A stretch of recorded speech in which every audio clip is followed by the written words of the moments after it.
Hello friend, real time system के course के playlist में आज की वीडियो में हम डिस्कस करने वाले हैं stack based priority sharing protocol के बारे में कि stack based priority sharing protocol क्या होता है और ये रियल टाइम सिस्टम के अंदर किस तरह से वर्क करता है। तो इससे रिलेटेड हम एक एग्जांपल के बारे में भी डिस्कस करेंगे कि किस तरह से प्रायोरिटी शेयरिंग जो stack based priority sharing protocol है वो किस तरह से वर्क परफॉर्म करता है। सो वीडियो को लास्ट तक जरूर देखिएगा। और हाँ, अगर अभी तक आपने पिछली वीडियो नहीं देखा है जिसमें हमने डिस्कस किया था प्रायोरिटी शेयरिंग प्रोटोकॉल, तो आप उसको सबसे पहले उस वीडियो को देखिए, उसके बाद आप stack based priority sharing protocol को समझ पाएंगे। सो अगर आप इस पीडीएफ को डाउनलोड करना चाहते हैं तो डिस्क्रिप्शन में लिंक है, आप वहां से जाके डाउनलोड कर सकते हैं। तो अगर बात करें stack based priority sharing protocol का, तो इसका यूज एक कह सकते हैं एक तरह का सिंक्रोनाइजेशन मैकेनिज्म है जिसका यूज हम रियल टाइम सिस्टम के अंदर करते हैं, जिससे हम क्या करते हैं डेडलॉक को प्रिवेंट करते हैं और प्रायोरिटी इन्वर्जन को प्रिवेंट करने का काम करते हैं जो भी रिसोर्स शेयरिंग होता है। इस चीज को अगर एक बार हम समझ लें कि प्रायोरिटी इन्वर्जन क्या होता है,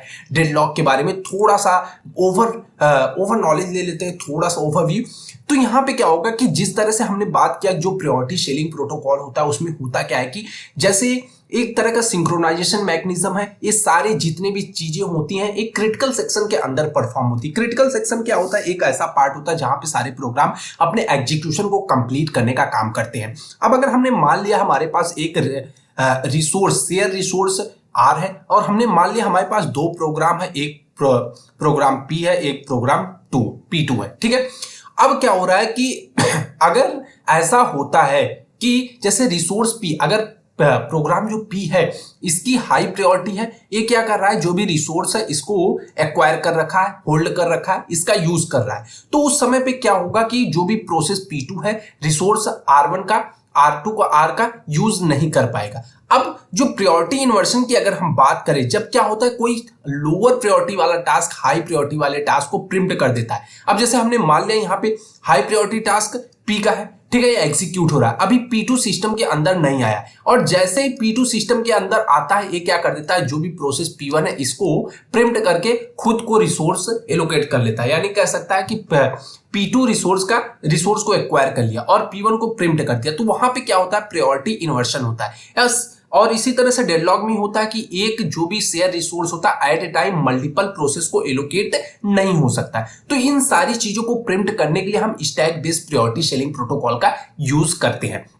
और प्रायोरिटी शेयरिंग प्रोटोकॉल के अंदर क्या होता है, जो प्रायोरिटी शेयरिंग प्रोटोकॉल है उसके अंदर क्या होता है कि अगर कोई रिसोर्स एक प्रोसेस को पहले से एलोकेट है तो दूसरे को एलोकेट नहीं होगा अगर हम उसको priority sharing protocol resource allocate कर देते हैं तो उस कंडीशन में।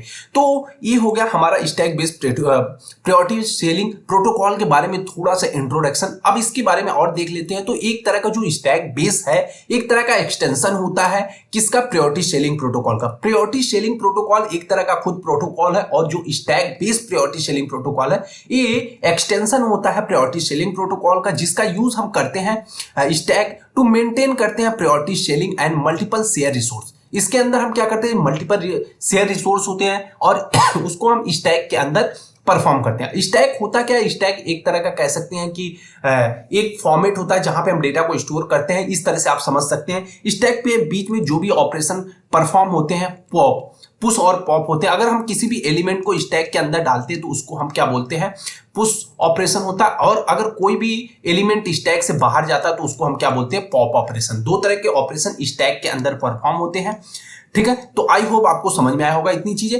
बाकी आगे हम अगर बात करें जो भी हमारा stack based priority sharing protocol है उसमें क्या होता है, जितने भी रिसोर्स होते हैं सबको एक प्रायोरिटी शेयरिंग प्रोटोकॉल एलोकेट होता है।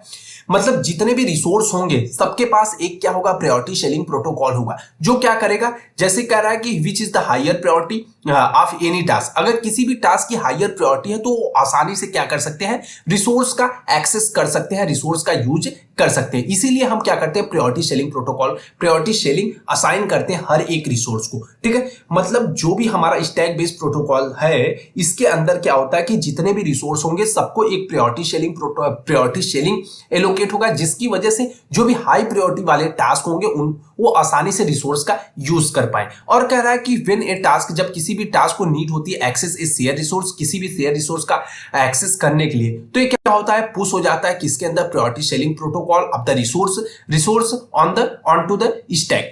ठीक है। स्टैक के अंदर क्या होता है, वो पुश हो जाता है। मतलब अगर किसी भी टास्क को नीड है शेयर रिसोर्स के लिए, तो उसको हम क्या कर देते हैं, priority sharing of the resource stack के अंदर पुश कर देते हैं। और ये क्या करता है, टॉप ऑफ द स्टैक होता है। मतलब टॉप ऑफ द स्टैक का मतलब क्या होगा कि यहाँ पे जो भी एलिमेंट बाद में एंटर आएगा, पुश होगा, उस वो क्या होगा, इसमें स्टैक में पॉप मतलब टॉप पे होगा, सॉरी टॉप पे होगा यहाँ पे, ठीक है। उसको टॉप ऑफ द एलिमेंट बोलेंगे, मतलब जो ऊपर होगा। इसकी वर्किंग देख लेते हैं। सबसे पहले यूजर एप्लीकेशन होता है, उसके बाद बीच में हमारा रियल टाइम ऑपरेटिंग सिस्टम होता है, उसके बाद इंटर प्रोसेस कम्युनिकेशन चैनल होता है, मतलब जिससे एक दो प्रोसेस आपस में कनेक्टेड होते हैं। मतलब एक प्रोसेस टू प्रोसेस जब कम्युनिकेशन होता है तो इंटर प्रोसेस कम्युनिकेशन कहते हैं। उसके बाद हमारा आता है stack based priority sharing protocol module होता है, जो यहाँ पे सारी चीजें डिफाइन करता है किस तरह से हमारे प्रोग्राम एग्जीक्यूट होंगे, और ये सारी चीजें किससे जुड़ी होती है, हार्डवेयर रिसोर्स से। तो आई थिंक आपको ये सारी चीजें समझ में आई होंगी। अब ये सारी चीजों अच्छी तरह से समझने के लिए हम समझते हैं एग्जांपल को।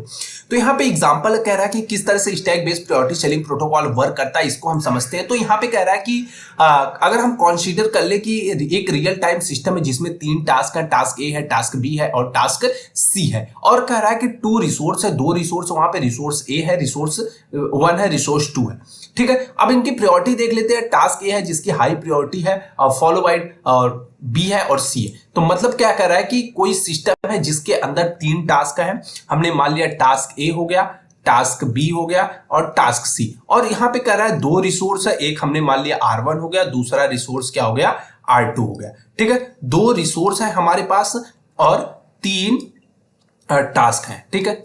यहाँ पे इस तरह से हमने सबको कर दिया। अब यहाँ पे कह रहा है कि जो टास्क ए है ये हाई प्रायोरिटी का, टास्क सी सबसे लोअर प्रायोरिटी का है, और जो बी वाला है ये मिड में आता है दोनों की, ठीक है। मतलब पहले पॉइंट पे हायर प्रायोरिटी ए की है, फिर बी की है, फिर सी की है। यहाँ पे रिसोर्स R1 है, R2। अब कह रहा है कि आगे इस चीज को समझते हैं। कह रहा है कि resource 1 has a priority sharing equal to the priority task, priority of task A. जो मतलब रिसोर्स 1 है वो प्रायोरिटी ऑफ टास्क ए की इक्वल है, ठीक है, इक्वल है। एंड जो रिसोर्स 2 है वो priority sharing equal to the equal of the priority of task B. मतलब कि एक रिसोर्स ए है जो R1 के इक्वल है प्रायोरिटी शेयरिंग प्रोटोकॉल के, और जो बी है वो R2 के इक्वल है। अब कह रहा है कि अगर टास्क ए क्रिटिकल सेक्शन के अंदर एंटर करता है पहले, तो रिसोर्स R1 को एक्वायर कर लेगा, ठीक है। हम जानते हैं क्रिटिकल सेक्शन के अंदर एट ए टाइम एक प्रोसेस एग्जीक्यूट होता है, और जब कोई भी प्रोसेस एग्जीक्यूट होता है तो कोई दूसरा प्रोसेस एंटर नहीं कर सकता। अब stack based priority sharing protocol के अंदर क्या होगा कि जब क्या होता है कि कोई भी टास्क ए एंटर करता है क्रिटिकल सेक्शन के अंदर फर्स्ट है, तो एक्वायर कर लेता है रिसोर्स 1 को, इट विल पुश, ठीक है, ये पुश हो जाता है of the priority sharing of the resource 1 on to the stack and raise the priority and the priority of the task. मतलब अब हमारा जो भी स्टैक है, स्टैक हमारा आया, और यहां पे क्या होता है कि जो भी टास्क हमारा है, टास्क ए क्या हुआ, आ गया स्टैक के अंदर, ठीक है। रिसोर्स R1 के साथ टास्क ए क्या हो गया, इसके अंदर पुश कर दिया गया। अब कह रहा है कि if task B then try कर रहा है एंटर टू क्रिटिकल सेक्शन। अब टास्क बी क्या कर रहा है, ट्राई कर रहा है क्रिटिकल सेक्शन के अंदर एग्जीक्यूशन को अपने कंप्लीट करने के लिए, तब ये क्या करेगा, एग्जीक्यूशन एंड एक्वायर करता है रिसोर्स 2 को, इट विल पुश, ठीक है। ये पुश करेगा किसको, पुश ये पुश करेगा तो priority sharing of the resource 2 on the stack, ठीक है, which is the higher then priority sharing of the resource 1। अब क्या कर रहा है कि जो R2 है इसकी प्रायोरिटी हाई होगी, बाद में ये लोकेट हो रहा है, तो इसको भी हमने क्या कर दिया, पुश कर दिया किसके अंदर, जो भी बी है R2, रिसोर्स R2 के साथ, अब किसके अंदर, स्टैक के अंदर हमने इसको भी पुश कर दिया। अब कर रहा है कि as a result task B will preempt task A. Result में क्या होगा कि जो टास्क बी है वो प्रिम्प्ट कर देगा टास्क ए को, और एक्वायर करेगा टास्क बी एंड एक्वायर करेगा रिसोर्स 2 को। तो मतलब इसको प्रिंट कर देगा, टास्क 1 को बाहर निकाल देगा। तो यहां पे सिर्फ स्टैक के अंदर कौन सा बचेगा, यहाँ पे हमारा R2, रिसोर्स R2 बचेगा, यानी बी R2, जो बी R2 को एक्वायर किया, जो भी टास्क का रिसोर्स 2 है उसका, ठीक है। उसके बाद कह रहा है कि if task C then try to enter critical section. अब इस कंडीशन में क्या कर रहा है कि जो भी क्रिटिकल सेक्शन के अंदर हमारा अगर टास्क सी एंटर करने की कोशिश करता है, तो क्या करेगा, it will be push the priority sharing protocol on to the stack which is the lower than the priority sharing resource 2, ठीक है। तो अब क्या है कि जो भी प्रायोरिटी है इसकी, जो सी की प्रायोरिटी है सबसे कम है, ठीक है, सबसे कम है, तो वहां पे रिजल्ट एज ए रिजल्ट क्या आएगा, जो भी सी होगा उसको ब्लॉक कर देगा। और बी जब तक रिसोर्स को खाली नहीं कर देता तब तक सी क्या होगा, हमारा क्रिटिकल सेक्शन में एंटर नहीं कर सकता। तो सबसे पहले हमने बी के ए के एग्जीक्यूशन को कंप्लीट किया, उसके बाद बी के एग्जीक्यूशन को कंप्लीट किया, और इस बीच में अगर सी क्या करना चाहता है, एंटर करना चाहता है, क्योंकि भाई जो हमारा ए था वो रिसोर्स R1 के साथ कंप्लीट हो रहा है, बी रिसोर्स R2 के साथ कंप्लीट हो रहा है, लेकिन जो सी है अगर वो चाहे किसी भी रिसोर्स के साथ R1 या R2 के साथ जाना चाहे तो नहीं जा सकता, क्योंकि दोनों रिसोर्स ऑलरेडी एक्वायर हो चुके हैं। तो सी क्या होगा, ब्लॉक हो जाएगा उस कंडीशन के लिए जब तक कि दोनों रिसोर्स क्या करते हैं कि रिलीज नहीं कर देते रिसोर्स को। तो आगे कह रहा है कि when A task release a share resource, जब कोई टास्क क्या करता है, रिलीज करता है एक शेयर रिसोर्स को, तो इट पॉप हो जाता है, ठीक है। जब रिलीज करेगा तो रिसोर्स तो यहां से क्या होगा कि पॉप हो जाएगा, यानी बाहर निकल जाएगा। और आगे कह रहा है कि जो भी priority sharing of the resource है फ्रॉम द स्टैक, ठीक है, स्टैक से पॉप हो जाएगा, and priority is the lower to the new top of the stack. उसके बाद जो भी लोअर प्रायोरिटी वाला टास्क होगा, जैसे सी था अब यहाँ पे, अब सी क्या होगा, स्टैक के अंदर टॉप ऑफ द एलिमेंट की थ्रू क्या हो जाएगा, एंटर हो जाएगा। ये इंश्योर करता है जो भी प्रायोरिटी होती है of the task is lower to the higher, मतलब जो भी प्रायोरिटी होती है टास्क की लोअर टू हायर होती है, मतलब सबसे पहले हाई होगा उसके बाद लो होगा, मतलब कुछ तरह से लो वाले टास्क ऊपर होते हैं, हाई वाले टास्क नीचे होते हैं। जो भी अगर हमारा स्टैक है तो यहाँ पे हमारा हाई वाला होगा, यहाँ हाई होगा, यहाँ पे लो वाला होता है, ठीक है। आई होप आपको समझ में आया होगा कि किस तरह से stack based priority sharing protocol work कर रहा है। सो फ्रेंड, आज की वीडियो में बस इतना ही। अगर वीडियो पसंद आई हो तो लाइक, कमेंट और सब्सक्राइब जरूर कीजिएगा। और हाँ, अगर आप इस पीडीएफ को डाउनलोड करना चाहते हैं तो डिस्क्रिप्शन में लिंक है, आप वहां से जाकर डाउनलोड कर सकते हैं। Thanks for watching the video. Thank you, bye bye guys.